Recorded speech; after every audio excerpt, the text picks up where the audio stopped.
Now, let's also have a chat here about what I found just honestly quite bizarre, which was an opinion poll which Holly has shown us that Australians, frankly, have a more negative view of Donald Trump than they do of the Chinese president. Now, let's be honest, and I have always said this, despite the fact that, you know, I got the photo, I got the red hat, I'm fully aware of what time Bannon's on in the middle of the night, right? I'm across it. But I also know it's not the majority of Australians. We know how that played out again at the last election, so I'm not off in fairyland with this.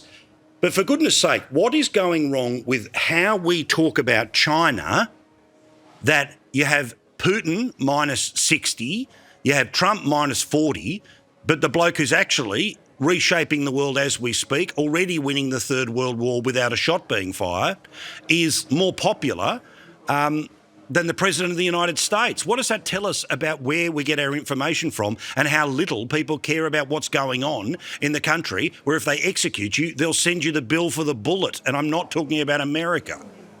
Well, I mean, isn't it extraordinary? But, you know, maybe this is a good thing, Paul, because, you know, if you look at what Bowen and what this government's doing, they're just handing over our national sovereignty at every opportunity, and predominantly to China. And all of this stuff that even Matt was just talking about with the EVs coming in, the extra Chinese cars. We know that the solar panels people are putting on their roofs have Chinese inverters being used in them. I mean, we are just handing over our national sovereignty to China every step of the way. I mean, we are inviting them in.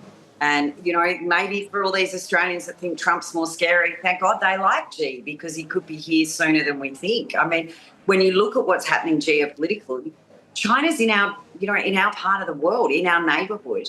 And if anything was to happen, whether it flows on from China, maybe trying to overtake Taiwan, you know, we just don't know where that's going to land. And, you know, this is a real concern that someone who's been our strongest, you know, is the president now who has been our strongest ally, and yet Australians generally are buying into this constant negative Trump reporting.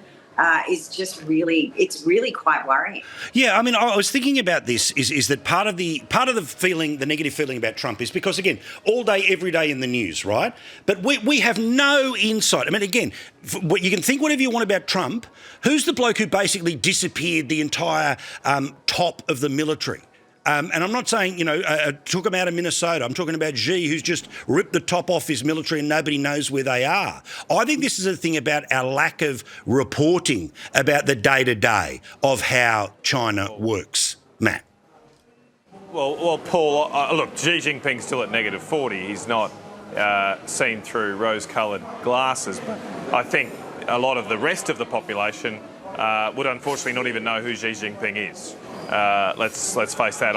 I mean, Xi Jinping, I don't follow him on X, but I don't think he puts out too many mean tweets. He doesn't attract controversy. Yeah, I think he's pretty diplomatic, despite having probably an iron fist behind the scenes. So, as you suggested. So, look, I think it's a matter of knowledge. But that goes to Holly's point, that I do worry quite often that our media and present company accepted do focus far too much on North America, on Europe. I understand why we do, but we do live in this geopolitically now very important area in the West Pacific, and we don't hear about it very much. We don't hear about Asia. We don't hear about Indonesia.